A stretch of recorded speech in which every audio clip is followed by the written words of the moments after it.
Hi guys, this is Sir Jam in here, Tarot Reader. So alamin natin kung ano ang reading mo for today. Give me your energy. Ano ang reading mo for today? Give me your energy.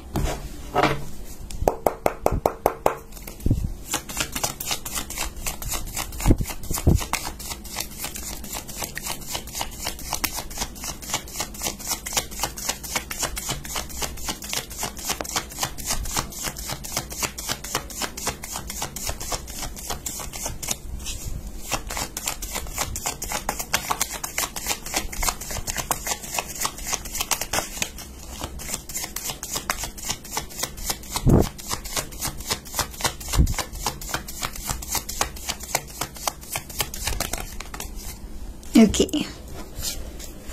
You have here the Ace of Wands, a fire sign. Maaaring ang iba sa inyo, merong fire sign sa energy, Aries, Leo, and Sagittarius, or posibleng connected ka with someone na merong fire sign energy. Possible na may letter A ka sa name mo, or may letter A sa name ng person na connected sa'yo. This Ace of Wands is a very powerful energy kasi nagsisimula pa lang ito kumbaga nag-uumpisa pa lang, pero nandun na yung excitement mo, yung motivation mo na parang bang gustong-gusto mo ito, okay? So, fire sign energy is a very powerful energy, okay? Ito yung tipong nagbibigay sa'yo ng boost, ng excitement, okay? Kung ito ay particular sa trabaho mo, maaaring ikaw ay may bagong work, meron kang bagong pinagkakaabalahan, meron kang bagong pinagkakabisihan, pero masaya ka. You are excited about this, about that, okay? Hindi mo man alam kung ano yung magiging result or outcome, pero habang ginagawa mo yung isang bagay, masaya ka.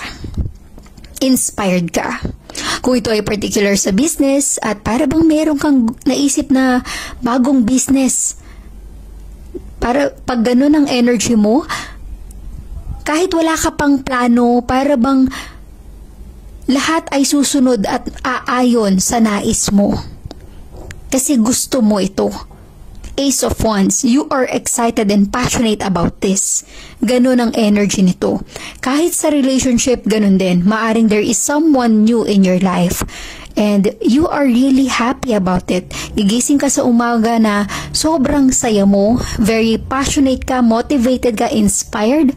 Okay, resonate as it is, guys. Para sa iba, in general, this Ace of Wands, there is something new sa buhay mo na nagbibigay ng saya at sigla sa iyo. Nagbibigay sa iyo ng motivation at inspiration, at nakakatulong ito sa iyo para, alam mo yung, meron kang looking forward ka sa bukas, okay? Looking forward ka sa kung ano yung mga pwedeng mangyari kinabukasan, okay? Ganun ang naibibigay ng energy ng Ace of Wands. Kasi gusto mo ito Very passionate ka about this.